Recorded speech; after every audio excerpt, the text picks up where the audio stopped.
Hey, to turn on or turn off the power saving mode on the Realme 12 5G, you have to open the settings.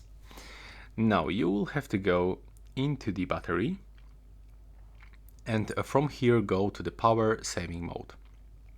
So click right here, and now you can turn on this normal power saving mode, but also you can enable the super power saving mode. And right here you can also find the difference with the remaining time.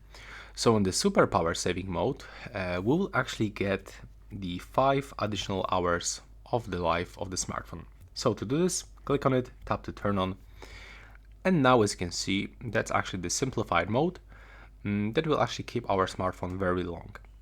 And you've got actually access to the limited options. If you want to close it, you have to just click right here, then tap to exit the super power saving mode, and it's finished. So right now, please subscribe to my channel and see you in the next one.